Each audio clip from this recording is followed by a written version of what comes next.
کی جس کا نام انہوں نے رکھا شہاب نامہ۔ یہ چھوٹے افسر سے ترقی کرتے کرتے 22 گریڈ میں پہنچے۔ جب ریٹائر ہوئے تو ریٹائر ہونے کے بعد انہوں نے اپنے سارے زندگی کا سرمایہ ایک بہت موٹی کتاب جمع کی۔ آپ جانتے ہیں کہ نوائے وقت میں کالم چھپتا ہے نور بصیرت، اس میں قدرت اللہ شہاب کے حوالے سے یہ بات چھپی کہ قدرت اللہ شہاب داتا گنبش علی حجویری کی کشف المحجوب کا مطالعہ کر رہے۔ اس مطالعے میں یہ باب آ گیا، اور یہ تھے اس وقت جھنگ کے ڈی سی، جھنگ جو شہر ہے آپ کے قریب، اس کے ڈی سی لگے ہوئے۔ اس میں داتا صاحب نے لکھا کہ یہ نظام باطنی، اس کو چلانے والے ایسے ایسے لوگ ہوتے ہیں، اس میں مختلف عہدیدار ہیں، یہ ہیں، اور کس طریقے سے نظام کو چلاتے۔ شاہ قدرت اللہ شہاب ہنس پڑے، دادا صاحب کتاب پڑھے، کہنے بتا میں ڈی سی لگاؤں جنگ کا، اور دادا صاحب کہتے ہیں کہ جناب نظام چلانے والے کوئی اور ہیں۔ سینے پہ کتاب ان کے تھی، نیند لگ گئی، آنکھ لگ گئی۔ کبھی زندگی نے وفا کی تو میں بتاؤں گا عزیزان گرامی، جس بڑے عالم کی کتاب پڑھی جائے تو جب کوئی ان کی کتاب پڑھے تو وہ ان کی طرف متوجہ ہوتے ہیں، بالکل ان کی طرف متوجہ ہوتے ہیں۔ سنیے میں آپ کو ثبوت دے رہا ہوں، دنیا دار آدمی۔ آنکھ لگ گئی، آنکھ لگی تو قدرت اللہ شہاب نے دیکھا کہ وہ دریائے راوی میں کشتی میں سفر کر رہے، کشتی میں سفر کرتے کرتے ایک دم کشتی ادھر ادھر ہوئی، تو ہونے کے بعد ایک صحابہ نے ہاتھ بڑھا کر دریا میں، جن کو یہ جانتے ہیں، ہاتھ بڑھا کر دریا میں قدرت اللہ شہاب کی کشتی کو تیرا دیا، اور تیرانے کے بعد وہ اپنی سطح پر چلنے لگی، اور اچانک آنکھ کھولی، دیکھ کر ڈر گئے، معاملہ کیا ہے؟ یہ آنکھ کھلتے ہی 2-3 دن کے بعد ان کو ایک خط ملا، ایک انسانی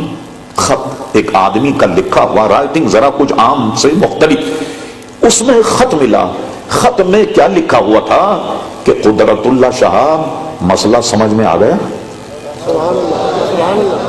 مسئلہ سمجھ میں آ گیا کہ کوئی باطنی نظام ہے، یہ کشتی میں نے تیرائی، آپ کی جان بچائی ہے، ورنہ آپ تو غرق ہو گئے ہوتے، اور میں یہاں کا ڈی سی ہوں، جو جنگ کے تم ڈی سی ہو، یہاں کا میں صاحب خدمت آدمی، اور میں کئی دفعے تمہارے کوٹ میں آیا، افسوس تم پہچان نہیں سکے، اور ابھی بھی میں آؤں گا تمہارے کوٹ میں ایک دن اور تم مجھے پہچان۔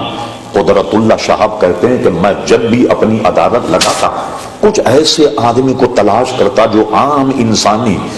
ساخت سے کچھ ذرا مختلف، لیکن مجھے نظر نہیں آیا۔ پھر ایک خط آیا، کہنے لگے بڑی افسوس کی بات ہے کہ آپ پہچان نہیں پائے، لیکن اس خط میں کچھ ایک مضمون اور تھا۔ انہوں نے کہا سنو، ہم تو ہیں باطنی نظام کے چلانے والے، جھنگ کے فلاں دیہات میں فلاں تاریخ کو ایک نکاح ہونے والا، دولہا ہے 70 سال کا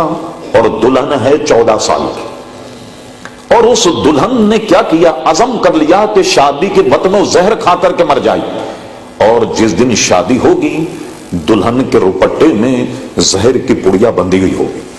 جیسی شادی ہو اور یہ زہر کھا کر کے مر جائے، اب میں تمہاری ڈیوٹی لگاتا ہوں کہ تم اس دیہات میں جاؤ، لیڈیز پولیس لے کر کے جاؤ، مردانہ پولیس لے کر جاؤ، اس نکاح کو ناکام کر دو، اور دلہن کی تلاشی لو، اور وہ زہر کی پڑیا کو تلف کر دو۔ یہ خط جب ملا قدرت اللہ شہاب بڑے حیران ہو گئے، کیا ایسا بھی ممکن ہے کہ ایک واقعہ فلاں تاریخ کو ہونے والا اور یہ خط ملا؟ انہوں نے کیا کیا کہ بالکل اپنی تیاری، اس لیے کہ پہلے ایک دھوکہ تو کھا چکے تھے، ایک تیاری، اور عین اس وقت پر اس برات میں جب گئے تو دیکھا کہ واقعی شادی ہو رہی، اس برات پر چھاپا مارا، لیڈیز پولیس کو اندر بھیجا، دولہے کو اسٹیج پر پکڑ لیا، کہا دلہن کی تلاشی، دلہن کی تلاشی لی تو اس کے پلوں میں، اس کے یعنی روپٹے میں زہر کی پڑیا بندھی ہوئی تھی، اس زہر کی پڑیا کو تلف کیا اور اس دلہن کی جان بچائی۔ قدرت اللہ شہاب کہتے ہیں کہ اب مجھے یقین آ گیا کہ یقیناً میں تو خالی ظاہری کا ڈی سی ہوں، مگر حقیقت میں نظام چلانے والے یہ لوگ جو لوگوں کی نظروں سے اوجھل ہیں۔ اب آئیے